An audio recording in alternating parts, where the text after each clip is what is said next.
Hello and welcome to all of you my YouTube channel Praveen spoken English में आप सभी का स्वागत है। आज की इंटरेस्टिंग वीडियो में हम सीखने वाले हैं पार्ट ऑफ सेंटेंस के भाग कितने होते हैं। इस वीडियो के माध्यम से हम कंप्लीट सीखने वाले हैं, तो बिना स्किप किए हुए ज़रूर इस वीडियो को कंप्लीट देखें और रफ कॉपी अपने पास ज़रूर रख लें, क्योंकि आप जो राइट कर लेते हैं आपसे वो लर्न भी हो जाता है। तो यदि आप चैनल में नए हैं, चैनल को सब्सक्राइब करें, बेल आइकन को ज़रूर प्रेस करें और शेयर ज़रूर कर दें इस वीडियो को, क्योंकि मैं अपने YouTube चैनल में इंग्लिश को 0 लेवल से सिखाना चाहता हूं और पूरा प्रयास मेरा है कि इंग्लिश को आप सीख करके आप कॉन्फिडेंस बिल्डअप कर सकते हैं और अपने इंग्लिश को एक अच्छे लेवल में देख सकते हैं, कर सकते हैं। चलिए दोस्तों, आज के इस वीडियो लेक्चर में सीखते हैं सेंटेंस के कितने भेद होते हैं, कितने पार्ट होते हैं। तो चलिए, पार्ट ऑफ सेंटेंस में किसी भी सेंटेंस को 3 मेन पार्ट में डिवाइड करते हैं। उसके 3 ही पार्ट होते हैं, मुख्य रूप से सब्जेक्ट, वर्ब एंड ऑब्जेक्ट। तो चलिए समझते हैं कि सब्जेक्ट क्या होता है, सेंटेंस में इसका रोल क्या होता है। सब्जेक्ट वह होता है जिसके बारे में वाक्य या सेंटेंस में बातें हों या किसी क्रिया यानी काम को कर रहा हो। That's mean subject is the one whom which we talk about, जिसके बारे में हम बातें करें, या और the who performs an action, जो एक्शन मतलब किसी काम को कर रहा हो वो सब्जेक्ट होता है। तो सब्जेक्ट को हम किसी भी सेंटेंस में ऐसे फाइंड कर सकते हैं। तो चलिए अब समझते हैं वर्ब क्या होता है। सेकेंड, वर्ब क्या होता है। वर्ब को हिंदी में कर्म, काम या कार्य कहते हैं। नाम से ही पता चल रहा कि वर्ब का मुख्य रूप से काम क्या होगा, काम करना, कार्य होना, यही वर्ब कहलाता है। चलिए इंग्लिश में समझते हैं। Verb is one which describes the action और the state of the subject. क्रिया वह हो जिसके माध्यम से सब्जेक्ट के कार्य या अवस्था की जानकारी मिलती है। तो सब्जेक्ट की जानकारी किसके माध्यम से मिलती है? वर्ब के माध्यम से मिलती है। तो चलिए अब हम समझते हैं कुछ एग्जाम्पल के थ्रू। लेट्स अंडरस्टैंड, राज सो रहा है। तो चलिए कुछ एग्जाम्पल के माध्यम से सेंटेंस को समझने का प्रयास करते हैं। लेट्स अंडरस्टैंड, पहला नंबर है, फर्स्ट वन इज़ दैट राज सो रहा है। तो राज इज स्लीपिंग। तो राज यहाँ पर क्या है?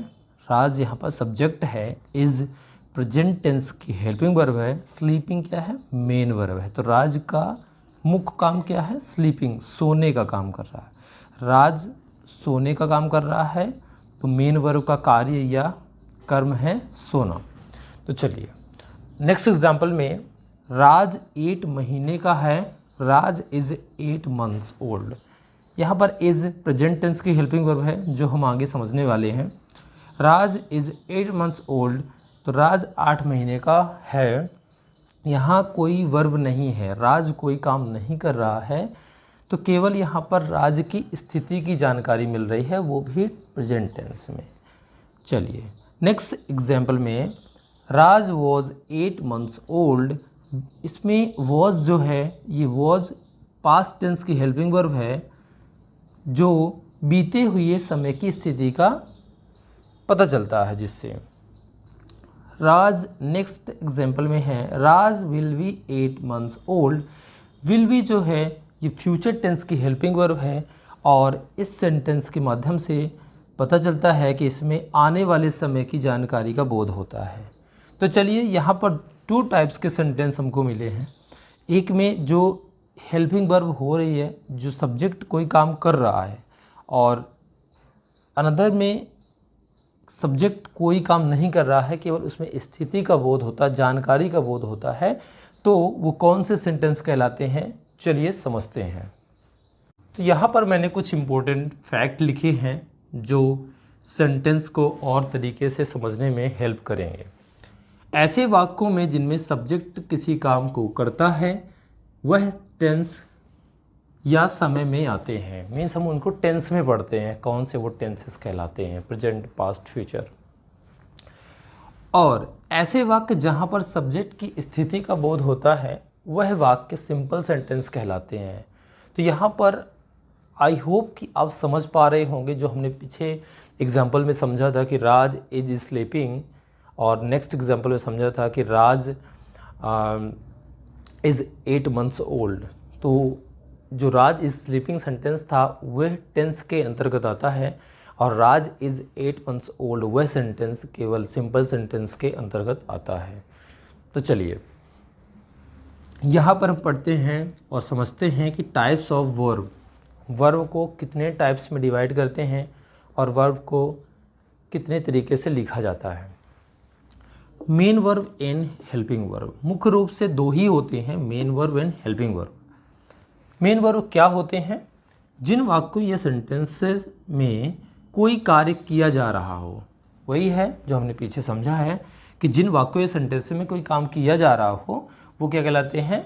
वर्ब कहलाते हैं। तो जैसे थिंक, रीड, राइट, सी, मूव, मिस, डांस, सिंग, ये क्या है? ये मुख्य वर्ब हैं, दैट मीन्स मेन वर्ब हैं। So one important most, action does not only physical work, मतलब वर्ब वो नहीं है जो आप फिजिकली करते हैं, दौड़ के, गाना गा के, सिंग, कुछ भी करके, मतलब आपको मेंटल भी करते हैं तो वो भी आपका वर्ब कहलाता है, एक्शन वर्ब कहलाता है। When you think your brain works, जब आप सोचते हो तो आपका ब्रेन भी वर्क करता है, एक्शन कहलाता है। तो थिंक भी एक मेन वर्ब कहलाती है। तो चलिए अब हम फिजिकल एंड मेंटल वर्क हमने दोनों सीखा कि एक्शन जो होते हैं तो फिजिकल और मेंटल दोनों में होते हैं।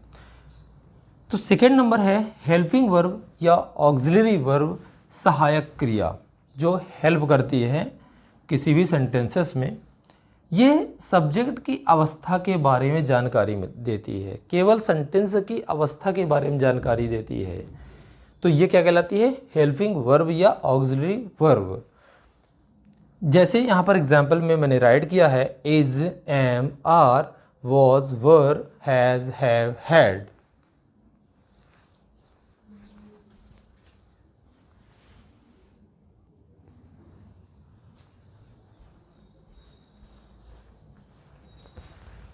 Had, do, does, did, will, shall, etcetera. तो ये हेल्पिंग वर्ब कहलाती हैं जो किसी भी सेंटेंस में स्थिति या अवस्था की जानकारी देती हैं। अब समझते हैं ऑब्जेक्ट क्या होता है, कारक क्या होता है। तो कारक वह है जिस पर कर्ता के कार्य या अवस्था का प्रभाव पड़ता है। तो कर्ता के बारे में अच्छे से समझने के लिए मैंने एक टेबल क्रिएट की है जो आगे समझेंगे। तो object is one which gets affected by the action और the state of the subject. चलिए ऑब्जेक्ट और सेंटेंस के बारे में बेहतर तरीके से एक टेबल के माध्यम से समझते हैं। तो चलिए गाइस, हेल्पिंग वर्ब को एक टेबल के थ्रू समझेंगे। उससे पहले प्रेजेंट टेंस को जान लेते हैं कि इसकी हेल्पिंग वर्ब क्या होती है। इज एम आर होती है, मुख्य रूप से हम किसी भी सेंटेंस को इज एम आर से सिंपल सेंटेंसेस में शो करते हैं। और पास्ट टेंस को वॉज वर्ब से पहचानते हैं कि ये सेंटेंस किसका है, पास्ट टेंस का है। और थर्ड है फ्यूचर टेंस में विल और शैल के माध्यम से हम जानते हैं कि ये सेंटेंस किसका है, फ्यूचर टेंस का है। इससे पहले मैं आपको बता दूं कि शैल का स्पोकन इंग्लिश में कोई यहाँ पर यूज़ नहीं होता है, राइटिंग इंग्लिश में इसका यूज़ होता है ग्रामर में, क्योंकि ग्रामेटिकली मिस्टेक्स माना जाता है। तो विल का ज़्यादा मोस्टली यूज किया जाता है स्पोकन इंग्लिश में। चलिए, तो हमने यहाँ पर जाना कि प्रेजेंट टेंस की helping verb is am are है, और पास्ट टेंस में वॉज वर, और फ्यूचर टेंस में विल शैल हेल्पिंग वर्ब लिखी जाती है। किसी भी सेंटेंस को, सिंपल सेंटेंस को हम फाइंड कर सकते हैं कि ये किस सेंटेंस का है या किस टेंस का है ये सेंटेंस। चलिए यहाँ पर एग्जाम्पल कुछ राइट हैं जिसके थ्रू हम समझेंगे कि कैसे सब्जेक्ट किस सेंटेंस में कैसे फाइंड करते हैं, सब्जेक्ट, ऑब्जेक्ट और हेल्पिंग वर्ब और मेन वर्ब कैसे फाइंड करते हैं। तो चलिए फर्स्ट नंबर, तो चलिए यहाँ पर कुछ सेंटेंसेस हैं जिसमें आपको फाइंड करना है सब्जेक्ट, ऑब्जेक्ट और हेल्पिंग और मेन वर्ब। तो चलिए सीखते हैं। राजू मेरा दोस्त है, फर्स्ट एग्जाम्पल। तो राजू यहाँ पर क्या है, राजू एक सब्जेक्ट है, मेरा दोस्त क्या है, ऑब्जेक्ट है, और है एक हेल्पिंग वर्ब है जो प्रेजेंट टेंस की है। तो चलिए सेकेंड एग्जाम्पल में, वे पागल नहीं हैं, तो वे क्या है, दे क्या है, सब्जेक्ट है, और यहाँ पर पागल नहीं हैं, वे पागल नहीं हैं, दे आर नॉट मेंटल या दे आर नॉट मैड बोलते हैं इंग्लिश में सेंटेंस को। तो मैड जो है, मैड या मेंटल को कहते हैं ऑब्जेक्ट यहाँ पर हैं, आर जो कि हेल्पिंग वर्ब है प्रेजेंट टेंस की, और यहाँ पर मुख्य क्रिया कुछ नहीं है, मीन्स ब्लैंक है यहाँ। अब थर्ड नंबर एग्जाम्पल है, पापा खेलते हैं, तो फादर प्लेज। अब पापा खेलते हैं तो पापा हो गए सब्जेक्ट और ऑब्जेक्ट हो गया, कहीं नहीं खेलते हैं, बताया ही नहीं कि कहाँ खेलते हैं पापा, तो यहाँ पर ऑब्जेक्ट नहीं है, हेल्पिंग वर्ब भी नहीं है, केवल मेन वर्ब है जो खेलते हैं, तो वहाँ पर प्ले क्या हो गया, मेन वर्ब हो गया। अब पापा खेलते हैं तो पापा पार्क में कहाँ खेलते हैं नहीं बताया, तो इस सेंटेंस में पापा बता दिए कि पापा पार्क में खेलते हैं, तो इस सेंटेंस में है पापा पार्क में खेलते हैं, तो father plays in a park. तो पापा क्या हो गए, पापा हो गए सब्जेक्ट, पार्क हो गया ऑब्जेक्ट, और हेल्पिंग वर्ब इसमें है नहीं, और खेलना प्ले क्या हो गया, इसमें मुख्य क्रिया हो गया, दैट मीन्स मेन वर्ब हो गया। नेक्स्ट सेंटेंस में समझेंगे, ये इंटरेस्टिंग है यंग और यूथ लोगों के लिए। तुम मेरे दिल में रहते हो, ये डायलॉग फेमस है और बोलते भी हैं आप लोग, तो you live in my heart बोल सकते हो आप।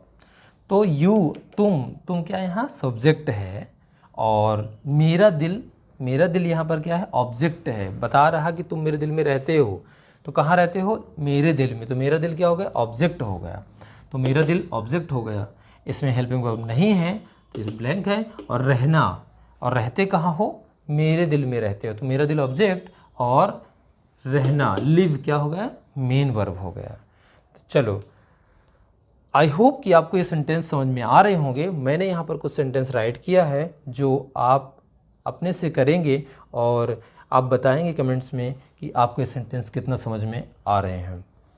तुम मेरे दिल में रहते हो, ये आप बनाएंगे।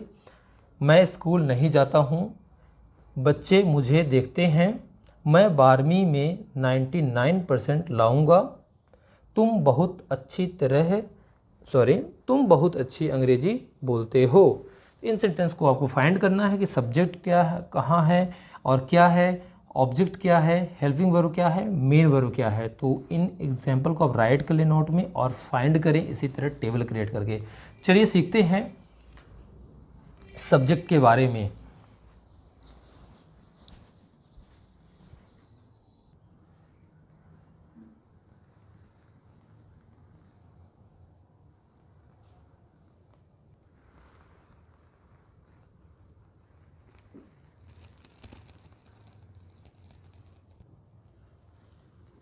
तो चलिए दोस्तों सब्जेक्ट के बारे में समझते हैं कि सब्जेक्ट के कितने टाइप्स होते हैं और कितने सिंगुलर और प्लूरल को बेहतरीन तरीके से इस चार्ट के माध्यम से, इस टेबल के माध्यम से समझेंगे। तो सब्जेक्ट मीन्स कर्ता मेनली 2 टाइप्स के होते हैं जो इंग्लिश में सिंगुलर और प्लूरल के रूप में बोले जाते हैं, लिखे जाते हैं। सिंगुलर मीन्स एक वचन और प्लूरल मीन्स बहुवचन। बहुवचन कौन से होते हैं चलिए समझते हैं और सिंगुलर नंबर को। When the subject refers to one person, place और थिंग, जब सब्जेक्ट मीन्स कर्ता एक व्यक्ति, वस्तु या स्थान को रिफर करता है तब वहाँ पर सिंगुलर सब्जेक्ट कहलाता है। चलिए नेक्स्ट को समझते हैं। When the subject refers to more than one person, place, things, एक से ज़्यादा व्यक्तियों को, more than one person, place, thing को जहाँ पर शो करते हैं, एक से ज़्यादा व्यक्ति, वस्तु, स्थान हो, वहाँ पर प्लूरल सब्जेक्ट कहलाता है। तो चलिए आपको सिंगुलर और प्लूरल की डेफिनेशन तो समझ में आ गई होगी। तो चलते हैं अब इस टेबल में और समझते हैं कि कौन सा पर्सन सिंगुलर है, कौन सा प्लूरल है और फर्स्ट पर्सन क्या, सेकंड पर्सन क्या, टेबल के माध्यम से बेहतरीन तरीके से समझ पाएंगे। तो personal pronoun subject singular and plural, तो पर्सन सिंगुलर एंड प्लूरल, तो first person, second person and third person. First person कौन होते हैं, द पर्सन और पीपल स्पीकिंग, जो व्यक्ति बोलता है, जैसे मैं और आप, तो मैं आपसे कुछ बोल रहा हूँ, बातें कर रहा हूँ, तो मैं यहाँ पर फर्स्ट पर्सन हुआ। That means first person I am speaking, people speaking that, मैं आपसे बातें कर रहा हूँ तो you are a second person. और हम किसी के बारे में बातें कर रहे हैं, ही सी, किसी के बातें में कर रहे हैं, ही सी इट, नेम या दे, तो वे हो गए थर्ड पर्सन सिंगुलर और प्लूरल। तो चलिए समझते हैं। फर्स्ट पर्सन आई मीन्स मैं बातें कर रहा हूँ, आपसे बात कर रहा हूँ, तो आई यहाँ पर first person singular number. Second person, ये दो, तुम या आप कहा जाता था, लेकिन अब मॉडर्न इंग्लिश में इसको रिप्लेस करके यू की प्रोनाउंस की जाती है यहाँ पर। तो सेकेंड पर्सन क्या हो गया, दो या दो, अब दो की जगह यू का प्रोनाउंस किया जाता है, तो हम यू ही बोलेंगे, यू। तो second person you. Third person जिसके बारे में हम बातें कर रहे हैं, द पर्सन और पीपल बीइंग स्पोकन अबाउट, जिसके बारे में बातें की जा रही हैं, तो क्या हो गया, ही या सी। अब ही मीन्स वह और सी मीन्स भी वह होता है, लेकिन ही का प्रयोग फॉर बॉयज़ के लिए करते हैं और सी का प्रयोग गर्ल्स के लिए करते हैं। चलिए, तो फर्स्ट पर्सन सिंगुलर नंबर समझ में आ गए होंगे। तो अब चलते हैं फर्स्ट पर्सन प्लूरल नंबर में। तो फर्स्ट पर्सन प्लूरल नंबर क्या होगा, आई का वी मीन्स हम, और second person plural number you, you का यू ही होता है प्लूरल नंबर में, क्योंकि यू से तुम या यू से आप भी बोले जाते हैं, तो यू को सिंगुलर और प्लूरल दोनों में लिखा जाता है।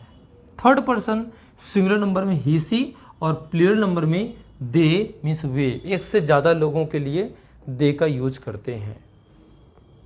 तो चलिए, आप इसके स्क्रीनशॉट लेके अपने नोट में ज़रूर राइट कर लीजिए, क्योंकि जो आप लिख लेते हैं वो आपसे ज़्यादा याद रहता है और लॉन्ग टाइम तक आपसे मेमोराइज रहता है। आई होप गाइज ये वीडियो के लेक्चर के माध्यम से आपको सेंटेंस और सेंटेंस के भेद मीन्स पार्ट्स आपको समझ में आ गए होंगे। चलिए, वीडियो आपको अच्छी लगी हो तो वीडियो को लाइक करें, सब्सक्राइब करें और शेयर ज़रूर करें।